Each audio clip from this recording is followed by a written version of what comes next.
There's a scene that's been stuck in my head for about a week now. It just plays on a loop. It's not from any show I've seen. It's just there. It's two people walking. You can tell one of them is carrying something heavy emotionally. The other one, the lighter one, playfully asks, "Do you want a hug?"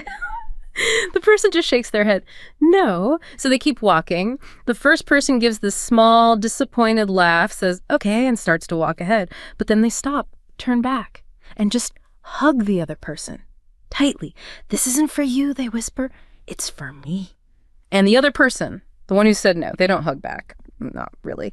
They just lean their head against the other's shoulder. It's that specific kind of half lean that says, "I needed this, but I still don't want to talk about it." I keep thinking about that moment, that weird, stubborn, imperfect hug. And it made me realize exactly what's missing from almost every show I love. And that quiet, complicated moment, That acceptance of non-reciprocal affection, that's really the core mission for this deep dive. We are going to unpack the physics, the psychology, and maybe the storytelling behind that specific kind of subtle care. Yeah, absolutely. We're aiming to go beyond just the big, sweeping, reciprocal embrace everyone expects. Right. To really understand the hard science of haptic communication, how touch actually synchronizes our bodies. Which is fascinating stuff. Totally. And then how observers decode the power dynamics of an unsolicited touch, like that hug. The social signals. Exactly. And finally, how contemporary media, particularly the rise of Thai Girls Love or GL dramas, is maybe finally trying to capture this level of messy, necessary human complexity. It's the perfect launch pad, honestly. Because that subtle communication you described, the half lean instead of the full embrace, well, it isn't just artistic nuance. Okay. It's reflecting a profound biological reality. The source material we looked at confirms that touch is an incredibly potent communication channel. Okay. It's capable of conveying specific emotional information in ways that, bypass language entirely. Okay, let's start with the hard science then. When we say the body knows, what exactly is being communicated biologically, and how does something as simple as leaning on a shoulder translate into real emotional information? So we begin with the absolute foundation, emotion communication via touch. Studies have demonstrated pretty convincingly that participants can successfully identify specific emotions. Just through touch? Just through touch alone, without seeing or hearing the sender, and at rates significantly above chance. Wow. What kind of emotions? Well, the ones that transfer most effectively tend to be the pro-social emotions, things like love, gratitude, sympathy, support. The positive connection stuff. Exactly. And when we extend that to more full-body contact, we start transmitting potentially more complex states like sadness or maybe even joy. The key takeaway here is that our skin isn't just, a barrier keeping the world out. It's an express highway for emotional data. Okay, if the skin is the highway, what's the actual data stream? How does my body know biologically what your body is feeling? Is it just warmth or pressure? Or is there some kind of genuine shared physical state being achieved? That's the critical jump. And it leads us directly to physiological linkage. Physiological linkage, okay. This is the measurable synchronization of physiological signals between two interacting partners. And the primary signal researchers examine are interbeat intervals, or IBIs. Okay, let's pause and define that, because IBI sounds like pure lab jargon. Can you break that down? Fair enough, yeah. IBIs are simply the tiny measurements of time between consecutive heartbeats. Okay. See, your heart doesn't beat like a perfect metronome. Those intervals constantly fluctuate based on your autonomic nervous system. Like stress levels, breathing. Exactly. Your stress levels, breathing, your general physiological state. So when we talk about physiological linkage, we're asking, when person A's IBI changes, say they calm down and the interval lengthens a bit, does person B's IBI mirror that change or synchronize over time? So their heartbeats actually start aligning? In a sense, yes. Yeah. The patterns start aligning. This synchronization, which is measured by something called a linkage coefficient, acts as the quantifiable pathway for that unconscious emotional communication. So we're talking about a literal body-to-body data transfer happening beneath conscious thought. That's kind of amazing. It really is. And if we look at that linkage coefficient, which is basically the strength score of this synchronization, how does touch affect that score? Does it boost it? Profoundly, yes. In experiments designed specifically to measure the transfer of emotions, the sessions involving touch alone, often communicated via just simple forearm contact, produce the highest magnitude linkage coefficients and also the greatest duration of linked seconds. Highest magnitude coefficients. Can you give us a sense of what that implies? Like, are we talking a small boost or is it a really big difference? And what does it mean for, say, relationship quality or feeling connected? Well, while linkage was present across the board, even without touch, the effect of touch was significant. In some cases, it nearly doubled the consistency of the lagged linked seconds. Doubled. Yeah. It suggests that while we might be synchronizing subtly all the time, touch provides this powerful, clean signal path. It's like we're hardwired to use touch to immediately and effectively synchronize our autonomic systems. So the skin-to-skin contact, or even just physical contact, basically cuts through the noise? It seems to. It cleans up the physiological noise and allows the heart rhythms to lock in more readily. And this isn't just about feeling better subjectively. It's your body physically adopting some of the emotional rhythm of the person supporting you. Okay, that gives immense biological weight to that moment of the half lean in the opening story. Their bodies are literally finding equilibrium together even if one person said no initially. Precisely. That's staggering, actually. It makes the stubborn hug almost a biological necessity for the receiver, maybe, even if they can't articulate it or consciously want it at that second. It could be interpreted that way, yes. Now, the research you mentioned also detailed individual factors that influence this deep synchronization. What are some of the personal variables that can create noise or, conversely, sensitivity in this connection? Right. Well, one of the most easily controllable factors involves biological baselines. Participants who abstained from common substances, specifically caffeine for 6 hours and food for 2 hours prior to the experimental session. Wait, seriously? Yes, they showed significantly higher linkage coefficients. Hold on, my morning latte is actually blocking my ability to connect deeply with others on this physiological level. That's wild. In a measurable way, it seems so. Caffeine and even the digestion process actively impact heart rate variability and IBI length. Right. So by abstaining, participants potentially remove that internal physiological noise.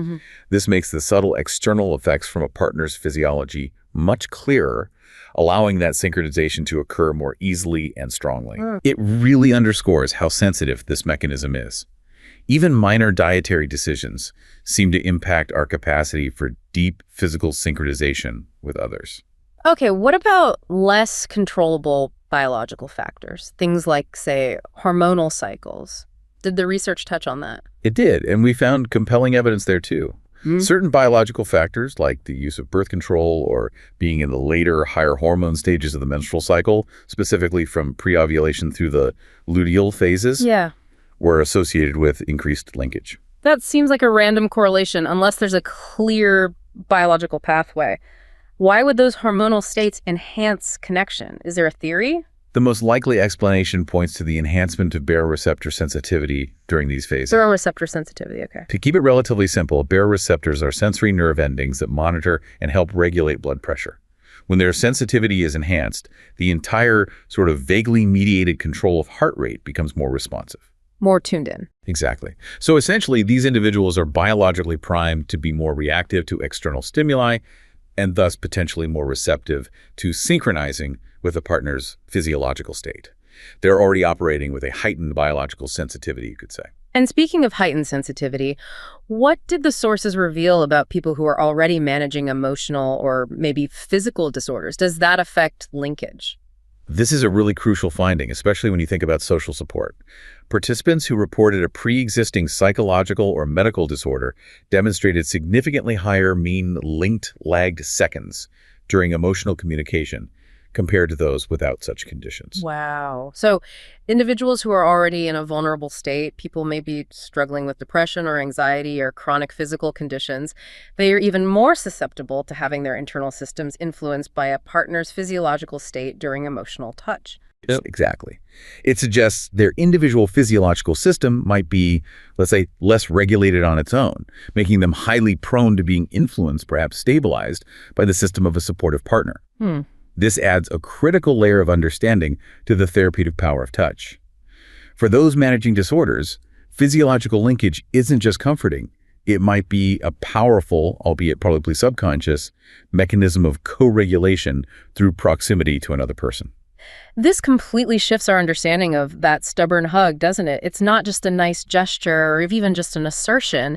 It's potentially the initiator leveraging a biologically powerful tool to transfer emotional regulation, maybe stability, to a partner who explicitly requested space, but whose body is potentially, like you said, craving that synchronization. That's a very plausible interpretation based on this physiological data, yeah. Okay, let's shift gears slightly and unpack this from the perspective of the social world. Moving from biology to psychology. We've established the hug is physiologically powerful, it's synchronizing heart rates, but going back to that opening scene, the receiver explicitly said no. The hug was uninvited. So, does an act of unsolicited physical care signal pure affection, or does it muddy the waters and signal a power imbalance? That perceived asymmetry is the central conflict here, isn't it? And psychological studies looking at how third-party observers interpret dyadic touch address this head-on. Okay. When people witness touch, especially unsolicited touch, they seem to decode two primary dimensions almost simultaneously: communality and dominance. Let's start with the good news, maybe, the communal reading. What's the default assumption about the intent of the person initiating the touch? The intention is overwhelmingly read as communal. The initiation of touch, regardless of the specific form, whether it's a formal handshake or, an informal knee touch, or even whether it's reciprocated or not, is fundamentally perceived as conveying a communal intention from the initiator. Meaning? Meaning warmth, affection, support, care. It's sort of the baseline social contract. Yeah. The assumption is the giver is seen as trying to help or connect. Okay, so the person giving the hug in the opening scene is probably universally perceived as trying to offer support. That makes sense. But what about the power dynamic, the dominance layer you mentioned? That's the psychological friction, right? While the motive is likely seen as communal, the act of initiating touch, especially uninvited touch, is intrinsically associated with dominance or asymmetry in the relationship. Dominance? How so? Well, it's related to the concept of touch privilege. Basically, the person who feels they have the social license to initiate physical contact often signals or is perceived as having a higher status or greater control in that specific interaction. Okay, so if I observe the stubborn hug scenario where the receiver shakes their head no, but still receives the hug, how does that non-reciprocity affect the power reading for an observer? It tends to solidify the dominance structure. When observers witness non-reciprocated touch, it significantly increases the perception of dominance asymmetry. Meaning? It tends to increase the perceived dominance of the initiator. They asserted their will, essentially, while simultaneously decreasing the perceived dominance of the receiver, maybe turning them into a more passive participant in that moment. The receiver's expressed lack of desire for the touch makes the initiator's action a clearer display of that touch privilege. That's the real complication of the stubborn hug, then. The emotional intent might be perceived as love or care, but the social action risks projecting control or hierarchy. So how does the receiver mitigate that potential damage? How do they reclaim some agency? Reciprocity, that's the key. Reciprocation is the psychological mechanism for neutralizing that perceived asymmetry and dominance. So in our opening scene, the half lean, the head resting on the shoulder, that subtle, imperfect return gesture. Exactly. That's the receiver's attempt, conscious or not, to restore agency. It's like a quiet declaration. Okay, I didn't ask for this, but I am choosing to accept and utilize it now on my own terms. Does the type of reciprocal gesture matter? Like if they were in a formal setting, would that same half lean be enough to balance things out? No, probably not. The effectiveness of reciprocity is entirely context dependent. This is the nuance that separates maybe the clumsy hug from the socially astute one. Okay. Research clearly shows that the context dictates the appropriate form of touch needed to restore that balance. All right, let's break down the rules of engagement then. If this kind of non-reciprocal hug happened in a very structured, hierarchical setting, like a workspace after a tough meeting, what kind of reciprocal touch works? Okay, in a hierarchical context, like a professional setting or maybe a clear boss-employee relationship, only a formal reciprocal touch, like a quick appropriate touch back on the shoulder or elbow, will effectively reduce the perceived dominance asymmetry. Why formal? Because it increases the receiver's perceived dominance by showing they've successfully asserted their agency within the established formal boundaries. An informal touch in that setting, like a hug back, would likely be seen as inappropriate and might actually fail to balance the power dynamic or even make it worse. Interesting. Okay, and what about the setting that most applies to our opening scene? A close friendship or maybe a romantic relationship, a non-hierarchical context. In a non-hierarchical context, the rules basically flip. Here, informal reciprocal touch, the more intimate contact, maybe a touch on the knee or exactly like the half lean on the shoulder. Yeah. That is the required mechanism to reduce the dominance asymmetry and, importantly, to specifically increase the perceived communality of the reciprocator. In this intimate space, informal touch is read as genuine connection. It reinforces the initial communal intent of the hug and successfully neutralizes that dominance signal. So it really confirms that the receiver in your opening scene chose, perhaps intuitively, the most effective, most meaningful way to signal their agency and acceptance within that specific relational contract. Wow. So this single, seemingly simple non-reciprocal hug is actually a physiological synchronization event, a communal overture, and a subtle negotiation of power, all happening almost instantly. Pretty much, yeah. And the receiver's silent half-lean isn't just passive surrender, it's an active, nuanced choice to regain relational balance. That's a lot packed into one small gesture. It really is. Okay, let's transition from social perception to actual external behavior. We've seen that touch changes our internal rhythms and our perceived social standing. But here's where it gets really interesting. Does receiving a reciprocal touch, even from something non-human, apparently, actually change how we act afterwards? This brings us to the fascinating phenomenon known as the Midas touch effect. The Midas touch effect. Yeah, it's the idea where interpersonal touch can encourage pro-social behavior, things like cooperation, generosity, helping someone out. Okay. So the research question becomes, does that effect rely strictly on a conscious human connection, or could simple, maybe even automated reciprocity trigger it? And this is where we meet Moffley, the robot. Tell us about the setup. Sounds intriguing. Right. Moffley was a large teddy bear-like robot, apparently about 200 centimeters tall, so pretty big. Wow. It was designed specifically to test this Midas touch effect. The setup was quite simple.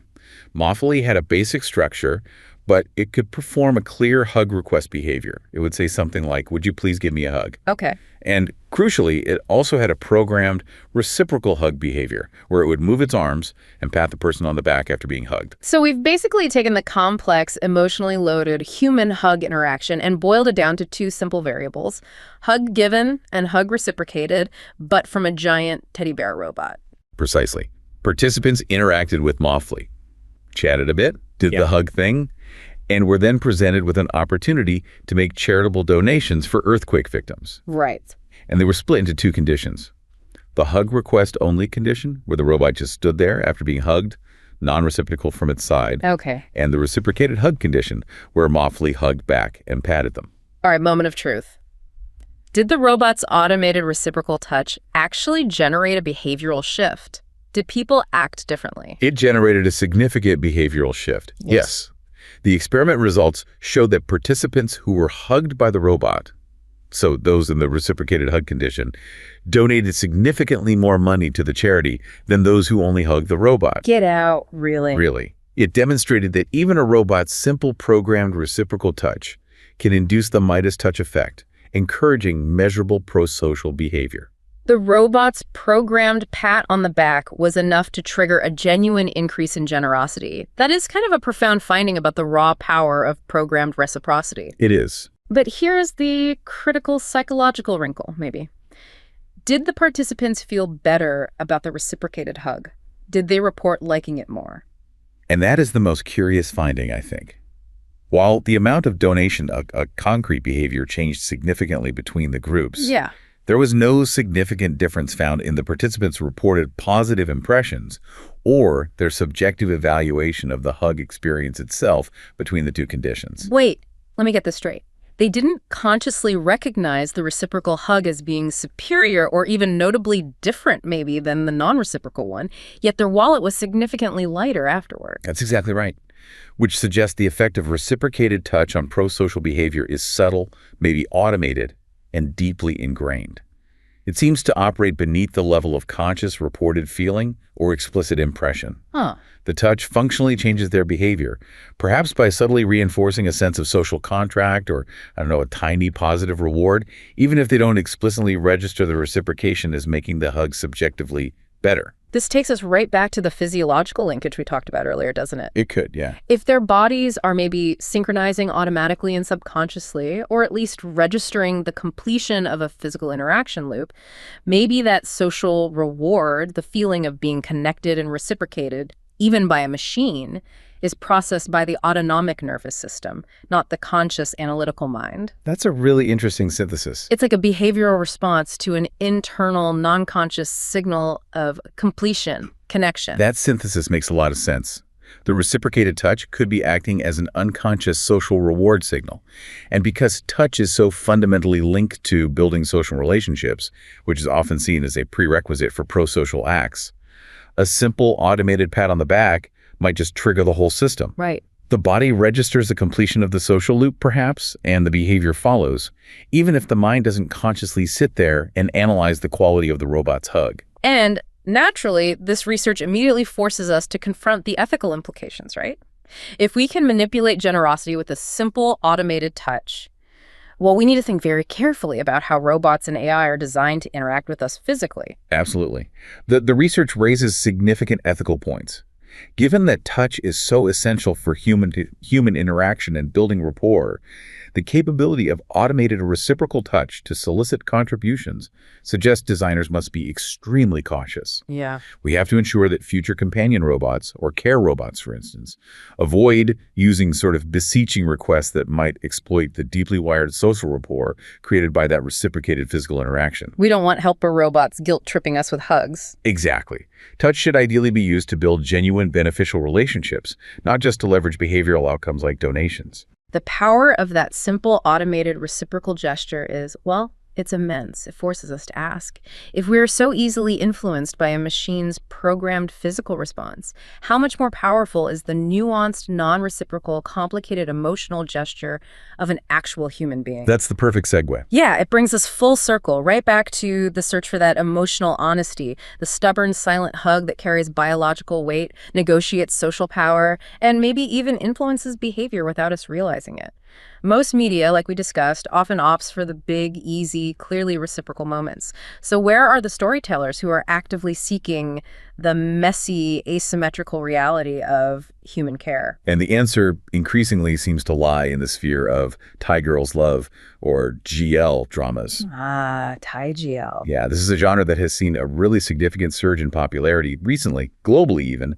And crucially for our discussion, there's often a shift toward complex nonverbal storytelling. It leans heavily on chemistry, physical proximity, and the slow development of nuanced connection, often driven by incredibly intense fandom interest, which is a factor too. Okay, for listeners maybe just entering the space, can you define the genre a bit more and explain why it's become such a locus for exploring these complex emotional dynamics? Sure.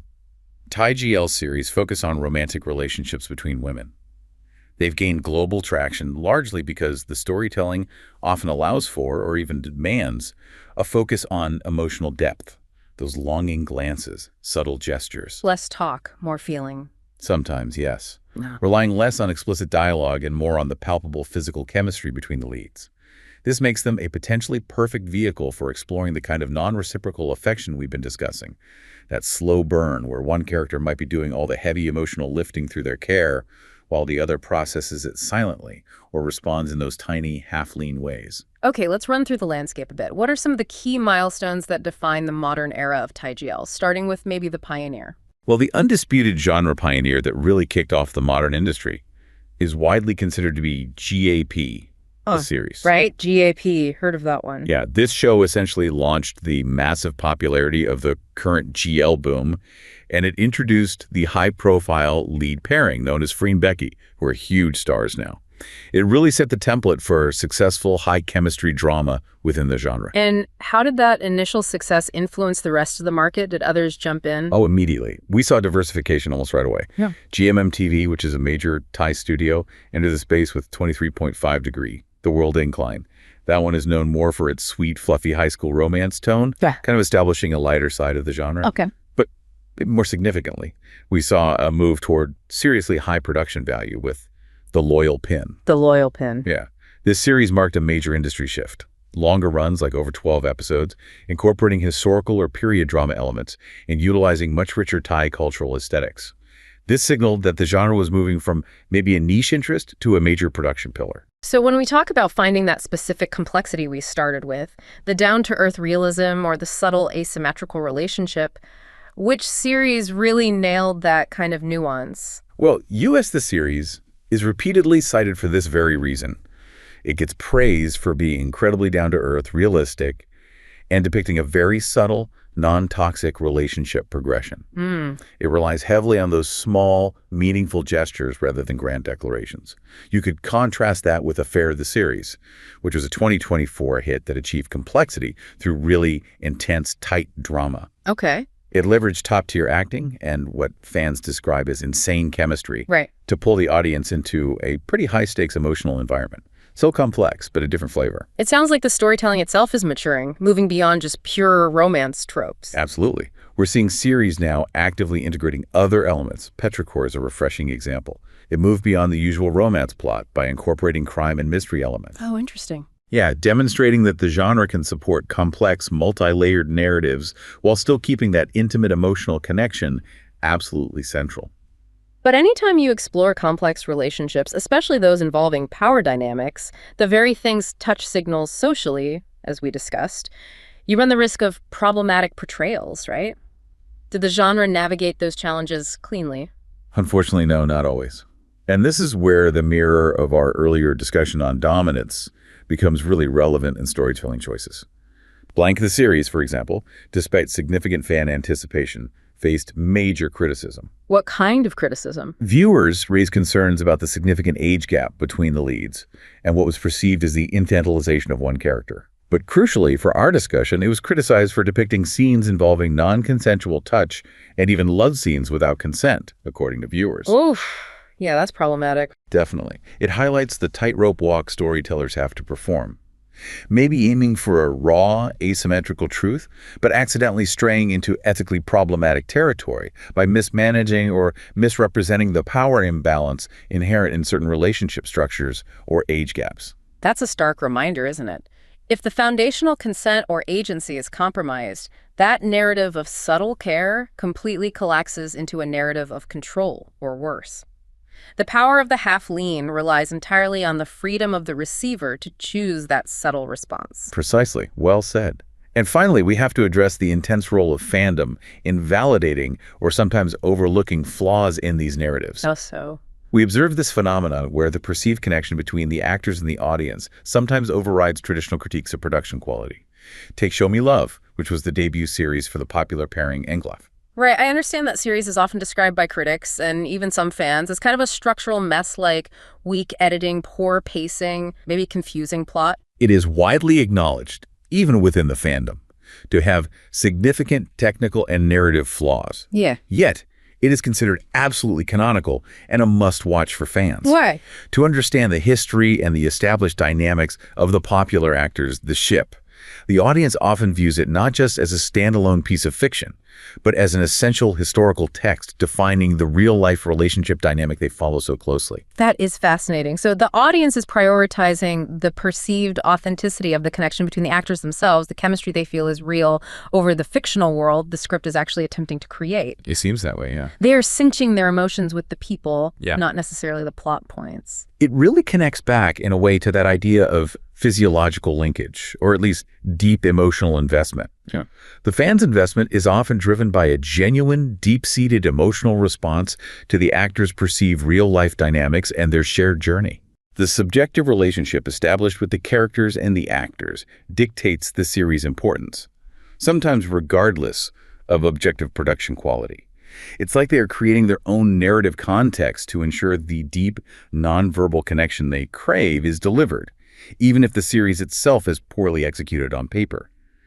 They are searching for the real-life version of that stubborn, imperfect hug. And that takes us right back to where we started, doesn't it? We've dissected that quiet, complicated hug, seeing its mechanism across physiological, psychological, and behavioral planes. Yeah. The meaning of that half-lean, it turns out, is determined by the subconscious synchronization of heart rhythms, the neutralization of perceived dominance through a context-appropriate gesture, and maybe even the deeply wired behavioral response to reciprocity, even if it comes from a robot teddy bear. It's quite a mix. The knowledge that touch is fundamentally understood as communal, yet simultaneously influences power dynamics and pro-social behavior, often on an unconscious level. No, that's essential to understanding complex human interactions. Absolutely. And it's probably why the search for that authentic, subtle, sometimes asymmetrical connection continues to drive both scientific inquiry and the evolving landscape of global storytelling, like we see in TaiGL. So that was our deep dive into the stubborn, imperfect hug. We'll catch you on the next one.